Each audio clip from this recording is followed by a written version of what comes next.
Yes, it looks like perhaps that the firefighters are beginning to come to the end of this battle, but I guess there's still much more work to be done.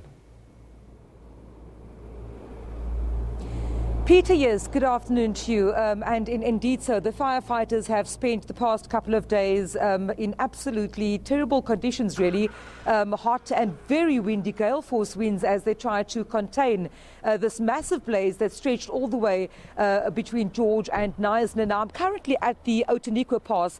You'll know that this pass has been closed since Sunday and has just been reopened yesterday. Of course, a number of people coming to stop along this pass, Peter.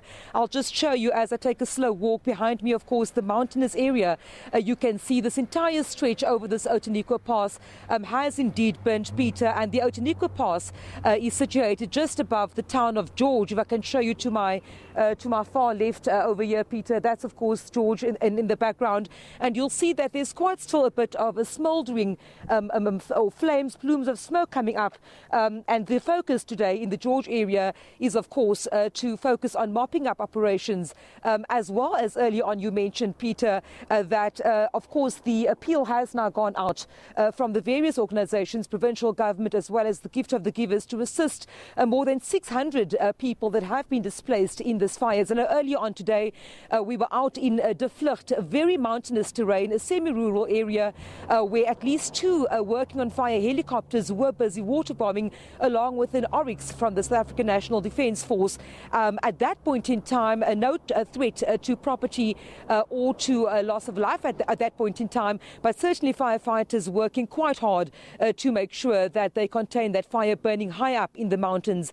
Now, quite a number of passers-by have stopped here on the Outeniqua Pass in George to just view the extent of the damage over the past few days. And one of them is from the Neighbourhood Watch in Denneoord. And of course, Mr. Christo Fourie, good afternoon to you, sir. You stopped over here with your wife just now, just having a look-see, and you said that it's quite astounding the level of devastation that these fires have caused. And as Neighbourhood Watch, you also have had a hand in assisting people in your area with evictions quite close by.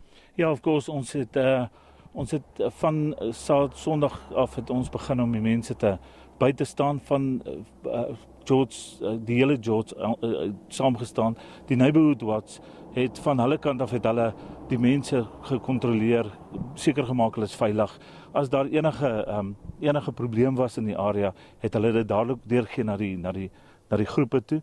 En dan ook ons brandweer was uitstekend geweest. Ons firefighters, die ouens wat op die grond was, die vrouens, die mans, hulle het uitstekende werk gedoen. Ons kan net van hoë gehalte van hulle praat. En ja, daar was nie enige skade aan eiendomme so seerlik nie, en daar was nie lewensverlies nie. So ons is baie dankbaar daaroor, en ons is net dankbaar dat ons as 'n gemeenskap in George saam kan staan en die oor kan kom. En weet ook nou, in die volg kan ons saam staan.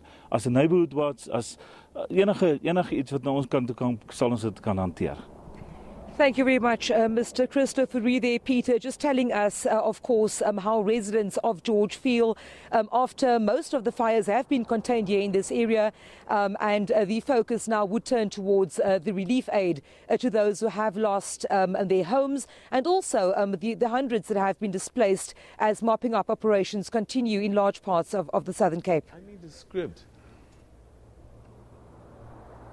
Vanessa, thanks very much indeed, and it looks a lot better when there's no fire there raging, and let's hope that, excuse me, that the people, the well-wishers, do heed the call not to go anywhere near, and rather, if they're going to give anything to the firefighters, rather go to the George fire station.